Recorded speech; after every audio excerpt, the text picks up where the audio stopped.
મોટી ડેવલપમેન્ટ હશે બધા જનરલ ઇન્સ્યોરન્સ કંપનીઝ માટે. આપણે 3 કંપનીઝ લિસ્ટેડ છે આ સ્પેસમાં: ICICI Lombard, new India assurance અને ત્રીજી ગો ડિજિટ જનરલ ઇન્સ્યોરન્સ.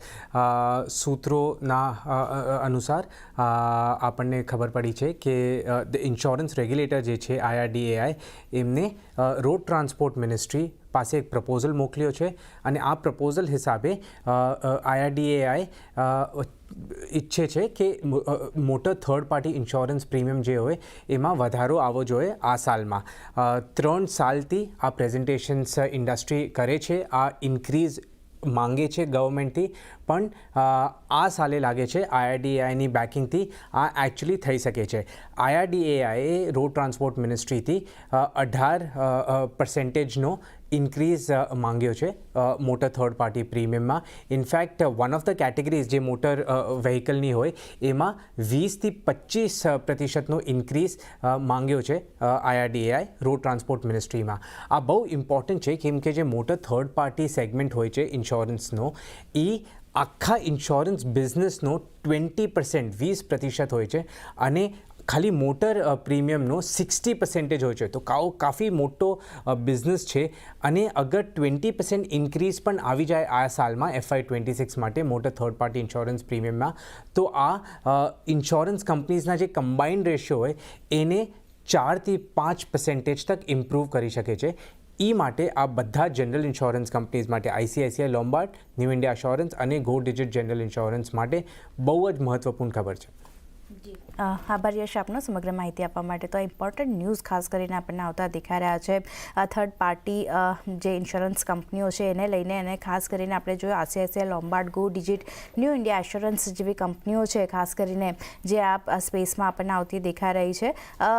નીરવજી, કઈ રીતે તમે જોઈ રહ્યા છો આ સમાચારને, અને જે રીતે યશે પણ જણાવ્યું કે આ જો નિર્ણય લેવામાં આવે છે તો પછી આ જે થર્ડ પાર્ટી ઇન્સ્યોરન્સ કંપનીઓ છે એના લોસમાં ખાસ કરીને આપણને એ કંપનીઓને ફાયદો થતો જોવા મળશે, લોસ રિકવર થતો જોવા મળશે. કઈ રીતે તમે આ અહીંયા ધ્યાન રાખી રહ્યા છો આ સ્પેસ માટે? વેલ, ઇટ ઇઝ અ પોઝિટિવ. અને જ્યારે બી આ પ્રીમિયમ્સ માં એક ઇન્ક્રીઝ થવાનું હોય તો ઘણા બધા અપ્રુવલ્સ અને પ્રોસેસીસ ફોલો કરવાના હોય છે. અને વેન ઓફકોર્સ જ્યારે અપ્રુવલ આવી જાય છે ત્યારે આપણે એમાં એક નોટિસેબલ ઇમ્પ્રુવમેન્ટ ઇન ધ ફાઇનાન્શિયલ્સ જોવા મળે છે. એટલે પ્રોફિટેબિલિટી એલિમેન્ટ ડેફિનેટલી ઇમ્પ્રૂવ થાય છે. અને કન્સિડરિંગ ધ ફેક્ટ કે જે કોસ્ટ જે છે, જે ઇન્સ્યોરન્સ કંપનીઝ કોસ્ટ બેર કરી રહી છે at this point of time, એમાં એક ઇન્ફ્લેશન ફેક્ટર હોય જ છે. એટલે આઈ થિંક આ જે ઇન્ક્રીઝ જે છે એ ટુ અ સર્ટન એક્સટેન્ટ એના માટે બી કમ્પેન્સેટ કરશે કે કોસ્ટ આર ઇન્ક્રીઝિંગ કન્ટિન્યુઅસલી. અને આમાં એક સર્વિસ ઇન્ડસ્ટ્રી છે એટલે એક ઇમ્પોર્ટન્ટ ફેક્ટર એ છે કે once the revenue goes up, એટલે જે હાઇક આવી જશે એના પછી ડેફિનેટલી એમાં કંઈ કોમોડિટી બિઝનેસ કે કંઈ એવી કંઈ બિઝનેસ ટાઈપના ફીચર્સ નથી કે where the prices keep going up and down. તો એક સ્ટેબિલિટી ફેક્ટર આવશે અને ડેફિનેટલી બેલેન્સ શીટને હેલ્પ કરશે, અર્નિંગ્સને ઇમ્પ્રૂવ કરશે. એટલે ઇટ્સ અ પોઝિટિવ. એટલે જુઓ, ખાસ કરીને એક પોઝિટિવ છે જનરલ ઇન્સ્યોરન્સ કંપનીઓ જેવી કે ખાસ કરીને આ 3 કંપનીની જે વાત કરી, ICICI GI, new India insurance અને ખાસ કરીને ગો ડિજિટ. પરંતુ કિરણજી, એમાંથી જુઓ આજે આઈસીઆઈસીઆઈ જીઆઈ છેલ્લા ઘણા સમયથી અહીંયા 200 દિવસથી મૂવિંગ એવરેજની ઉપર ક્રોસ કરવામાં નિષ્ફળ રહ્યો હતો. ઓલમોસ્ટ જાન્યુઆરી મહિના બાદ આજે આપણે એક બહુ જ સારું બ્રેકઆઉટ અહીંયા આવતું જોવા મળી રહ્યું છે. શું ધ્યાન રાખશો? કારણ કે જુઓ, વોલ્યુમ પણ અહીંયા ખાસા એવા સપોર્ટ કરી રહ્યા છે. સો આજે સવારે જ અમે આઈસીઆઈસીઆઈ જીઆઈ અમારા ક્લાયન્ટ્સને એસોસિએશન રિકમેન્ડ કર્યું હતું. રીઝન બિંગ અહીંયા એક cup and handle pattern breakout આપણને જોવા મળ્યું હતું.